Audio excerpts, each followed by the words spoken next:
Le 21 août 2015, la radio-télévision suisse SRF titrait sur son site web, je cite, « Le combat des USA contre l'OI ne fonctionne pas comme planifié. Le groupe terroriste OI, État islamiste, arrive toujours à s'approprier des terres ou au moins à les conserver en Syrie comme en Irak. Et cela alors même que le président américain Barack Obama a ordonné il y a un an une guerre aérienne contre l'organisation terroriste, selon SRF.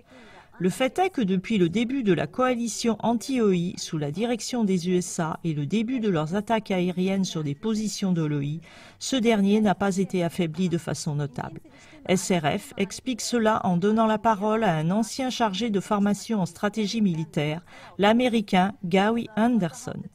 Celui-ci aurait prétendu que les territoires occupés par l'OI ne pouvaient pas être reconquis avec uniquement des attaques aériennes et les troupes irakiennes.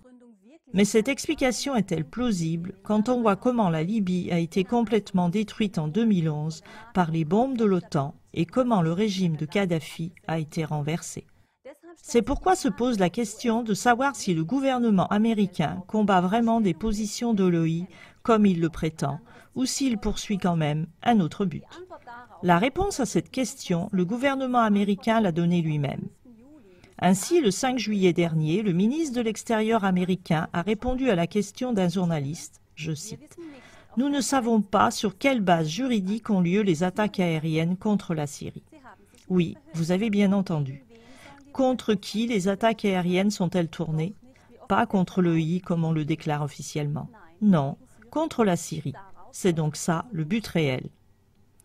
Le président syrien Bachar el-Assad a dit à ce sujet en mars 2015 dans une interview devant des journalistes russes, je cite, « L'armée syrienne, son matériel et ses bases n'ont pas été bombardées, certes, mais on bombarde l'infrastructure qui appartient au peuple syrien et cela a pour nous, le peuple et l'État, des effets négatifs. » Une autre réponse à la question de savoir si c'est vraiment possible que l'OI n'ait pas été affaibli de manière notable a été donnée par le président Assad dans cette même interview.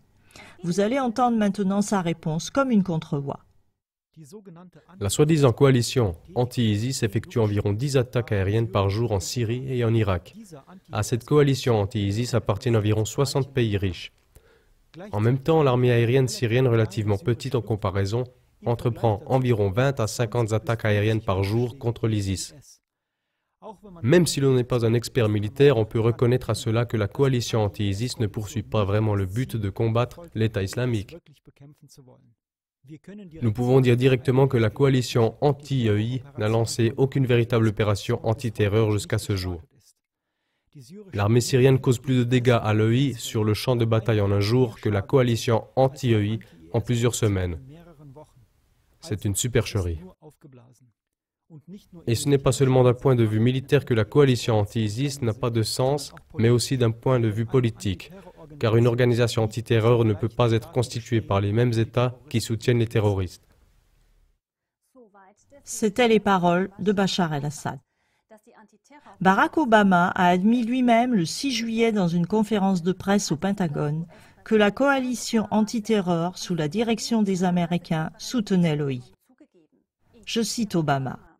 « Nous accélérons la formation des forces OI en Irak. » Voici ce qu'a déclaré Barack Obama, à moins que ce soit un lapsus.